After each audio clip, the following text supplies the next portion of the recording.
안녕하세요. 반갑습니다. 이 강의에서는 혼잣말에 대한 피아제와 비고츠키의 관점을 비교해 볼 것입니다. 그러나 이 강의가 비고츠키의 사회문화적 이론에 대한 맥락에 있기 때문에 비고츠키의 설명의 비중이 더 높습니다.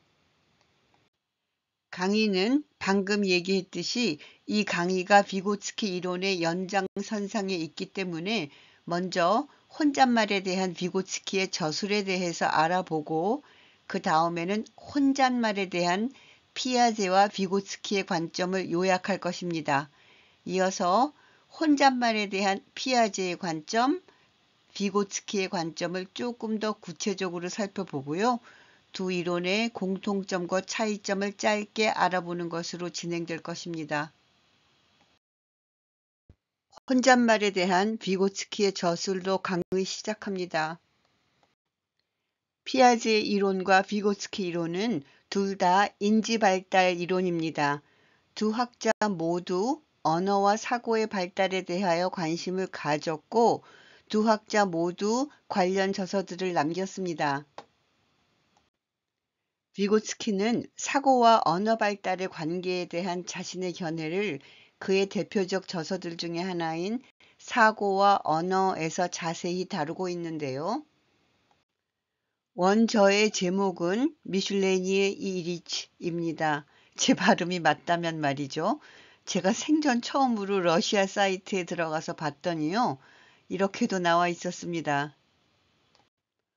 1934년에 출간된 이 책이 미국에서는 1962년에 Thought and Language라는 제목의 편집본으로 영역되었고요.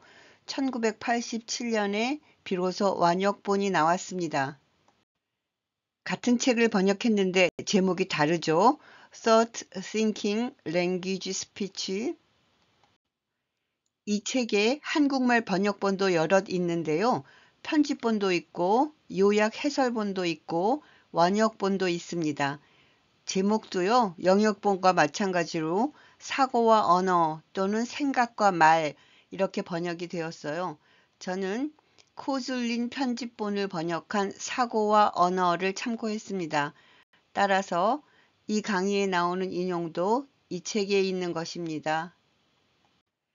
제가 읽은 편집본의 번역자에 따르면 원전의 제목에 충실하려면 사고와 말하기로 번역하는 것이 더 적절할 것이라고 하는데요. 왜냐하면 비고츠키의 의도가 책 제목에 분명하게 표현되어 있기 때문이라고 합니다. 이 강의는 혼잣말에 초점을 두기 때문에요. 사고와 말 또는 사고와 언어의 전후좌우를 자세하게 다루지 못했습니다. 사실은 제가 다 알지도 못하고요. 그렇지만 여러분이 이 강의를 들으시면서 생각해 보시면 이 강의와 관련해서 왜 언어가 아니라 말이라고 하는 것이 더 적절한지 조금은 아실 수 있게 될 것입니다. 교육심리학, 발달심리학에서요. 인지발달 이론을 지배하는 이론은 피아제였는데 이보다 늦게 비고츠키 이론이 주목을 받으면서 요즘은 피아제 이론과 비고츠키의 이론이 인지발달 이론의 두 기둥으로 받아들여지고 있습니다. 그러니 책들을 보면 피아제 이론을 먼저 다루고 그 다음에 비고츠키 이론을 다루고 둘을 다루고 나서 그 둘이 다 인지발달 이론이니 비교가 나오게 됩니다. 흔히 혼잣말에 대한 두 이론의 관점을 다루고 있죠. 본론 시작합니다. 혼잣말. 혼잣말. 제가 바로 이 부분을 공부하기 시작할 때요. 혼잣말이 혼자 하는 말이지 알아보긴 뭘 알아봐. 이런 혼잣말을 했었습니다. 공부하기 싫었던 거죠.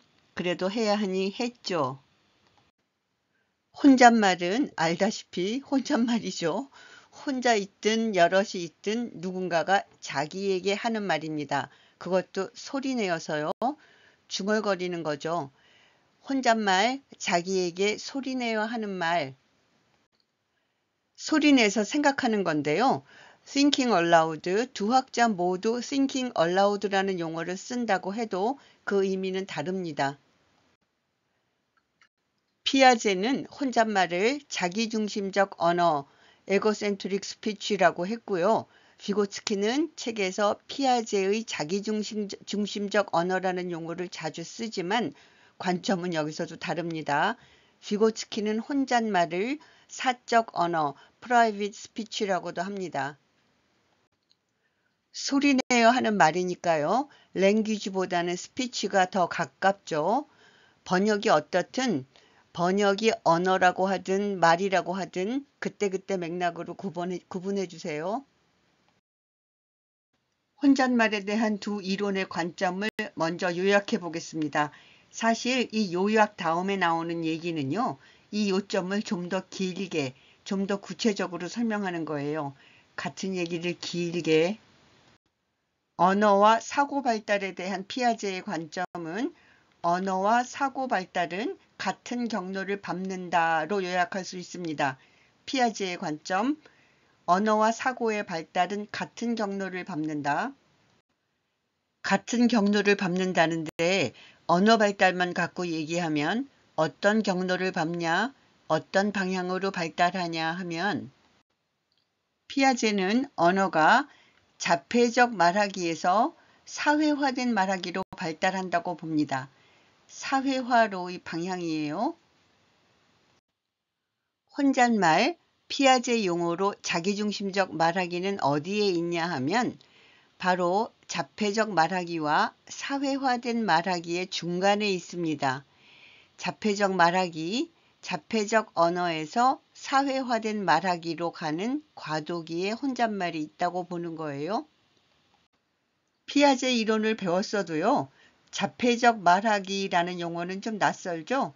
여기서는 그냥 매우 사사롭고 개인적이며 자폐적인 정신상태 이렇게 쉽게 생각하면 될 것 같아요. 피아제가 볼 때 미성숙한 말하기예요.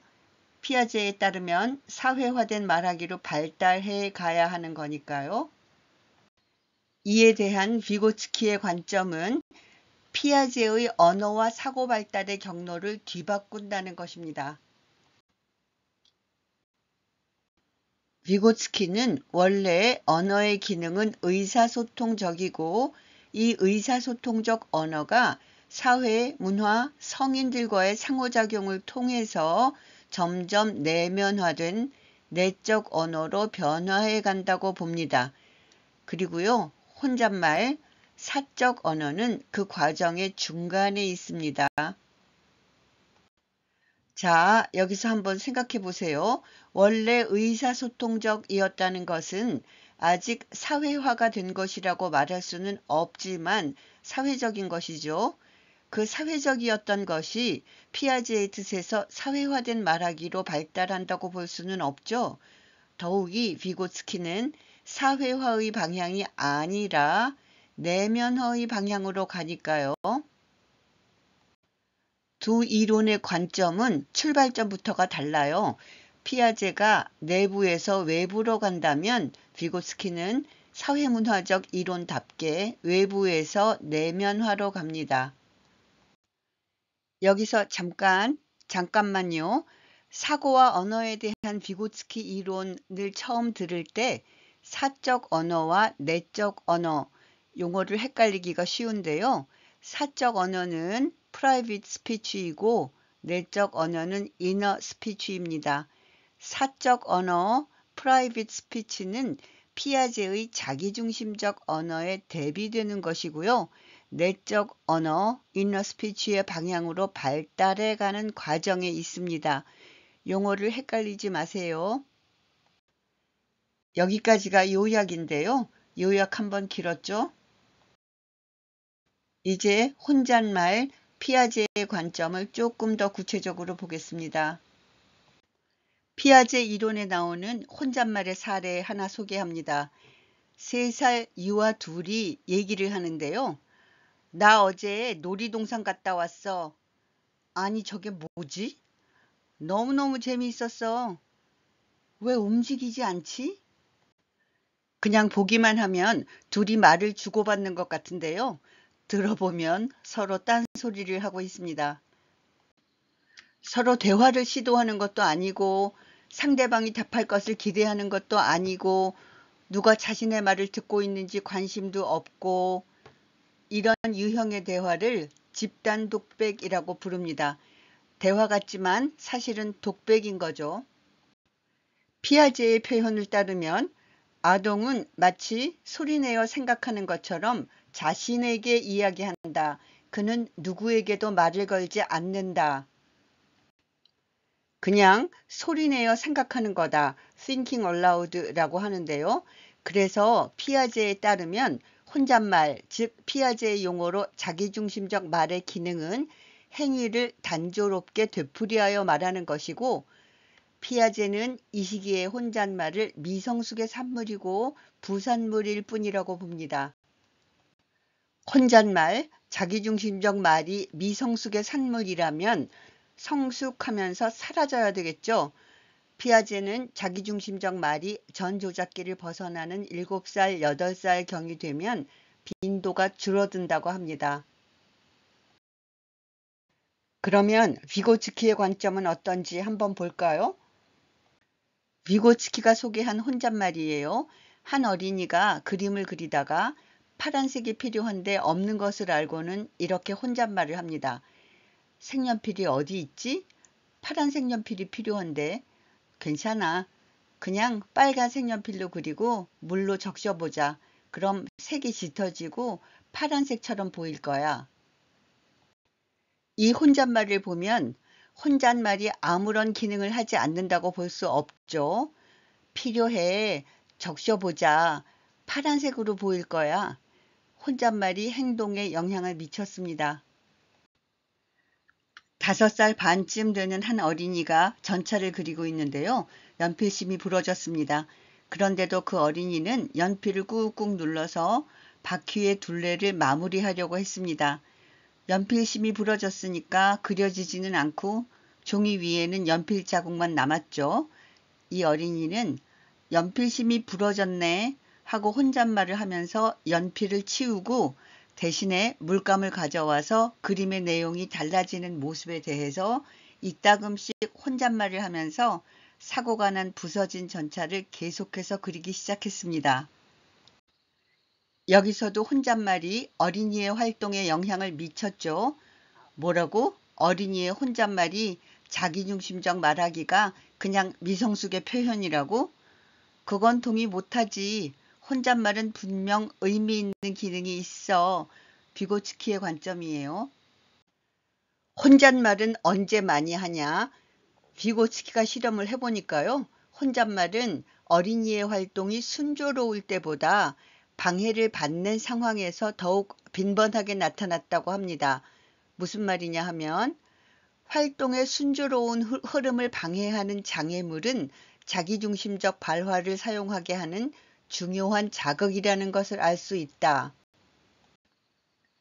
활동을 하다가 문제에 직면했을 때 혼잣말, 사적 언어가 거의 2배로 증가했다고 합니다. 비고츠키가 볼 때 학령 전기 아동의 자기중심적 말하기, 즉 혼잣말은 정신적 조작이다. 정신적 조작. 제가 지금 인용하고 있는 비고츠키의 책 사고와 언어를 보면 비고츠키는 피아제의 이론을 조목조목 비판하면서 자신의 견해를 밝히고 있는데요. 그래서 피아제의 자기중심적 언어라는 용어를 많이 사용하고 있어요. 혼잣말에 대한 견해는 물론 다르죠. 비고츠키는 혼잣말을 사적 언어라고도 부릅니다. 개인적으로 혼자 하는 말이겠죠? 혼잣말은 발달 과정에서 어디쯤에 있냐? 비록 가설이지만 혼잣말, 사적 언어는 실질적으로 내적 말하기로 이어지는 중간 단계에 있음을 시사한다. 비고츠키는 이렇게 말합니다. 비고츠키에게 혼잣말, 사적 언어는 분명히 기능이 있죠. 내적 언어로 가는 과정에서 혼잣말이 나타난다고 했는데요. 그렇지만 혼잣말이 학령 전기 어린이, 즉 피아제 발달 단계로 보면 전 조작기에만 나타났다가 없어지는 것이 아니고 형태는 다를 수 있지만 그 기능은 남아있다고 합니다. 비고츠키의 관점이에요. 남아서 어떤 형태로 나타날 수 있냐 하면 앞에서 혼잣말을 소리, 스피치라고 했었잖아요. 그 소리가 속삭임으로 변하고 소리 없이 머릿속으로 생각하는 걸로 변하지만 꼭 그 순서로 나타나는 것이 아니라 병존할 수 있습니다. 어른도요, 집중해서 일할 때 혼잣말을 하기도 하고 속삭이기도 하고 그러잖아요. 제 경우는요, 혼잣말도 하고 작게 중얼거리기도 꽤 자주 하는데요. 집중해서 책을 읽다가 겨우 읽은 걸 알았다고 좋아하는 순간, 그럼에도 불구하고 이런 게 나오면 소리가 나와요. 아, 그럼에도 불구하고 하지 마시지. 이러기도 하고요. 머리 아프도록 치밀하게 논리적인 설명이 계속되면, 아, 뭐 이렇게까지 하시나. 이렇게 혼잣말을 합니다. 초등학생, 중고등학생, 또 어른들도요, 뭘 외울 때 중얼거리기도 하는데요. 시험 시간에 중얼거리면 옆 사람에게 방해가 되니까 입술만 움직이는 경우도 있습니다. 아무튼 이런 것들이 모두 다 소리가 있건 없건 사적 언어의 기능을 하는 거예요. 내적 언어로 가는 과정에서 말이죠. 지금까지 한 얘기를 조금 정리하면 부러진 색연필로 그림을 그리면서 혼잣말을 하는 어린이의 사례에서 보듯이요. 혼잣말, 즉 사적 언어는 아동의 활동에 영향을 미치고 분명한 기능을 합니다. 뿐만 아니라 그 형태에서도 변화가 있죠. 이와 관련해서 비고츠키는 활동과 혼잣말의 관계는 매우 복잡한 변화 과정을 보여준다고 합니다. 어떤 변화 과정을 거치냐? 좀 길지만 비고츠키를 인용해 보겠습니다. 인용입니다. 우리는 자기중심적 말하기가 처음에는 활동의 산물이나 전환점을 나타내다가 점차적으로 활동 중간에 나타나고 마지막으로 감독하고 계획하는 기능을 수행하면서 그리고 아동의 행위를 의도적인 행동의 수준으로 끌어올리면서 활동의 출발점으로 바뀌는 과정을 관찰하였다. 이 인용에서 줄바꾸기는 제가 했습니다. 비고츠키의 관점 조금 더 보겠습니다. 앞에서 피아제는 언어와 사고의 발달은 같은 경로를 밟는다고 했었는데요. 비고츠키의 관점은 좀 복잡해요. 그래서 여기서 다 설명할 수는 없고요. 비고츠키를 인용하는 것으로 대신하려고 합니다. 비고츠키 인용입니다. 요컨대 우리는 다음과 같이 결론을 내리고자 한다. 1. 개체 발생학적 발달에서 사고와 말은 서로 다른 기원을 가진다. 2. 우리는 아동의 언어 발달에서 사고 이전 단계와 사고 발달에서 언어 이전 단계를 확립할 수 있다. 3. 특정 시점까지는 두 기능이 서로 독립적인 노선을 따른다. 4. 특정 시점에서 이들 노선은 만나게 되고 그 이후 사고는 언어화되고 말은 이성적이 된다. 머리가 아프지만 조금 쉽게 풀어보면 비고츠키는 사고와 말은 기원이 다르다고 하는구나. 기원이 다른 사고와 말의 기능이 어느 연령, 어느 발달 단계까지는 독립적으로 다르게 발달한다고 하는구나. 그렇게 독립적으로 발달하다가 또 어느 시점에 가서는 언어와 사고의 노선이 만나고 그 이후로 사고는 언어화되고 말은 이성적이 된다고 하는구나. 이 정도 기억해 두면 좋을 것 같습니다. 아니, 길게 설명도 안 할 거면서 소개는 왜 해? 제 나름의 이유가 있어요. 교육 심리학에서요. 지금까지는 비고스키의 근접 발달 영역을 많이 다루었고요. 또 앞으로 다룰 거고요. 또 대체로 혼잣말을 피아제와 비고츠키를 비교해서 비교적 간단히 다루고 있었는데요. 앞으로는 비고츠키의 사고와 언어에 대해서 지금보다는 좀 더 깊이 다루게 될 거라고 예상되기 때문이에요. 강의가 길어지고 있죠? 조금만 더 하고 마치겠습니다.